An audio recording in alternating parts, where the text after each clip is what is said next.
Online জুয়া, এই online জুয়াটা আসলে শুধু আমাদের দেশ কিংবা উপজেলায় সীমাবদ্ধ না। এটা আমরা বলো যে প্রতিরোধ তো করা যাবে না, প্রতিরোধ করা যায়, কিন্তু এটার জন্য আইন শৃঙ্খলা রক্ষাকারী বাহিনী, স্থানীয় প্রশাসনের পাশাপাশি পরিবারের ভূমিকাটাই কিন্তু সবচেয়ে কার্যকর। আমার সন্তান কোথায় যায়, বাবা মা তো জানে। আমরা তো গ্রামে বড় হয়েছি, সন্ধ্যার আগে সারাদিন যেখানে থাকুক না কেন সন্ধ্যার আগে ঘরে ফিরে হাত পা ধুয়ে আমাদের ওই যে আগে তো আমাদের তো আর লাইট ছিল না কিংবা হারিকেনও ছিল না, আমরা বলতাম চেরাক দ্বারা আমাদের পড়তে হতো। এটা আসলে পরিবার থেকে উদ্যোগটা আসতে হবে।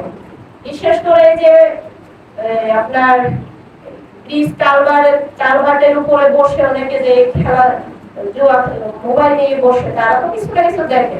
তো আসলে এটা সামাজিক প্রতিরোধ গড়ে তোলা ছাড়া উপায় নাই, এটা সামাজিক একটা আন্দোলন। তো আমাদেরকে যার যতটুকু সম্ভব নিজের ঘর থেকে শুরু করি, তারপরে প্রতিবেশীর ঘর। আমার সন্তান কোথায় যায় আগে আমাকেই হচ্ছে সেটা নজরদারি করতে হবে, তার সাথে মিশে সে কি করছে, তারপর প্রতিবেশীর সন্তানের দিকে হচ্ছে আমাদের দায়িত্বটা আমরা পালন করতে পারবো আর কি।